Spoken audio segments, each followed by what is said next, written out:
जब से संसद का मॉनसून सत्र शुरू हुआ था, तब से ही समूचा विपक्ष लामबंद होकर मोदी सरकार के विरोध में सदन की कार्यवाही बाधित कर रहा था। लेकिन सत्र के आखिरी हफ्ते में मोदी सरकार ने ओबीसी बिल का ऐसा दांव चला कि पूरा विपक्ष विरोध भूलकर सरकार के समर्थन में खड़ा हो गया है। दरअसल केंद्र सरकार ओबीसी वर्ग को लेकर एक नया बिल लेकर आई है, जिस पर सरकार के साथ साथ हर मुद्दे पर विरोध करने वाला विपक्ष भी पक्ष में खड़ा हो गया है। बीते कई दिनों में यह मांग एनडीए के गठबंधन के नेताओं की ओर से भी आ रही थी कि सरकार ओबीसी बिल ले आए। अब इस बिल के तहत संविधान के 102 में संशोधन के कुछ प्रावधानों को फिर से परिभाषित किया जाएगा। साथ ही राज्यों को यह अधिकार दिया जाएगा कि वह अपने प्रदेश में ओबीसी वर्ग की पहचान कर सके। पहले यह अधिकार राष्ट्रीय पिछड़ा वर्ग को था।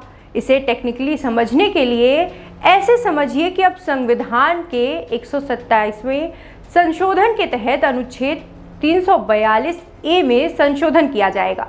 इसके सेक्शन 1 और 2 को संशोधित किया जाएगा। साथ ही सेक्शन 342 ए 3 को इसमें जोड़ा जाएगा। हालांकि राज्यों को आर्थिक व सामाजिक रूप से पिछड़े वर्ग को चिन्हित करने के लिए अधिसूचना जारी करने का अधिकार 366 26C और 338 B9 में संशोधन करके दिया जाएगा।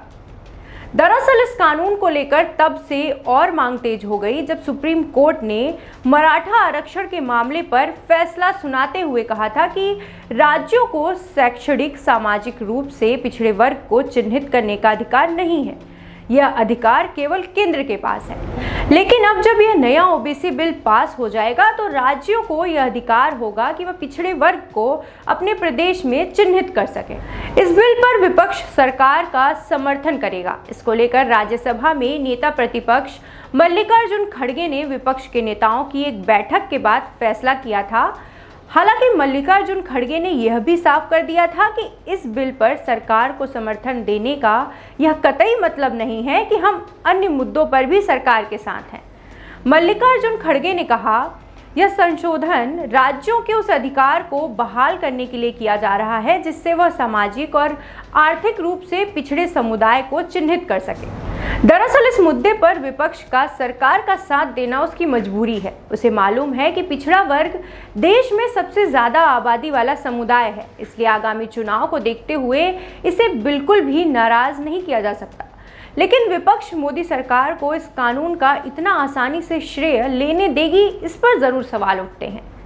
जिस तरह से इस बिल पर विपक्ष सरकार के साथ खड़ा है, उसे देखकर पूरा अंदाजा लगाया जा सकता है कि संविधान संशोधन पर मुहर लग जाएगी।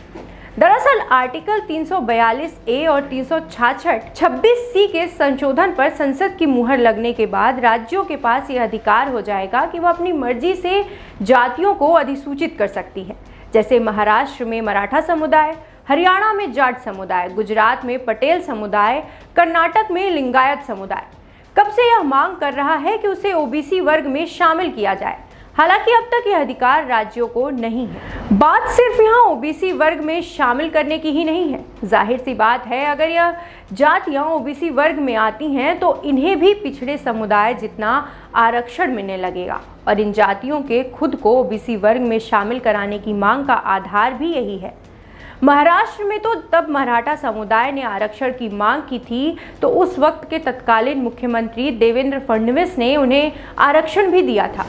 हालांकि सुप्रीम कोर्ट ने 5 मई को दिए अपने फैसले में इसे खारिज कर दिया था और इसे केवल केंद्र का अधिकार बताया था। लेकिन इस संशोधन के पारित होने के बाद यह अधिकार अब राज्य सरकारों के पास भी होगा। भारतीय जनता पार्टी के लिए ओबीसी बिल बेहद जरूरी है। मोदी सरकार ने इस एक तीर से 2 निशाने साधे हैं। पहला तो ये कि इस बिल को लाकर नरेंद्र मोदी सरकार ने एनडीए के अंदर से उठ रही बगावत को शांत कर दिया है। आपको मालूम होगा कि बीते कई दिनों से इस मुद्दे को लेकर नीतीश कुमार और हम पार्टी के मुखिया जितिन राम मांझी जैसे नेता बगावती सुर अख्तियार किए हुए हैं।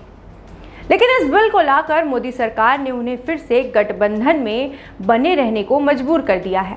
दूसरा सबसे बड़ा निशाना है 2022 का विधानसभा चुनाव और 2024 का लोकसभा चुनाव। 2022 में उत्तर प्रदेश समेत 5 राज्यों में विधानसभा चुनाव होने हैं, जहां उन वर्गों की आबादी अच्छी खासी है और जो खुद को ओबीसी में शामिल करना चाहती है। इस बिल के पास होने के बाद 2022 और 2024 के चुनाव में इसे भुनाने का पूरा प्रयास करेगी भारतीय जनता पार्टी। वैसे भी अगर बीते कुछ सालों में नरेंद्र मोदी के सरकार की नीतियों को देखें तो वह पूरी तरह से ओबीसी केंद्रित नजर आएगी, चाहे मंत्रिमंडल का विस्तार हो या फिर पार्टी संगठन में दी गई जिम्मेदारियां। हर जगह ओबीसी वर्ग को अच्छी खासी तादाद में रखा गया है। हाल ही में मेडिकल एजुकेशन में ओबीसी तबके को दिया गया आरक्षण भी इस दिशा में एक कदम था। ऐसा भारतीय जनता पार्टी सिर्फ इसलिए कर रही है क्योंकि उसे मालूम है कि अगर ओबीसी वर्ग को अपने पाले में कर लिया गया तो आने वाले कई वर्षों तक उसे चुनाव में हराना विपक्ष के लिए नामुमकिन हो जाएगा। जाति आधारित जनगणना को लेकर लालू यादव एक मास्टर प्लान बना रहे थे। इसे मुद्दा बनाकर वह एक 2024 का लोकसभा चुनाव लड़ते। इसी को लेकर बीते दिनों उन्होंने शरद यादव, अखिलेश यादव और मुलायम सिंह यादव से मुलाकात भी की थी। कहीं ना कहीं नीतीश कुमार भी लालू यादव के इस मास्टर प्लान का हिस्सा लगने लगे थे, क्योंकि इस मुद्दे पर दोनों घोर विरोधी नेताओं के सुर एक जैसे थे। यही नहीं, यूपी में बीजेपी की सहयोगी पार्टी अपना दल ने भी जाति आधारित जनगणना की मांग कर दी थी, जो बीजेपी के लिए खतरे की घंटी थी।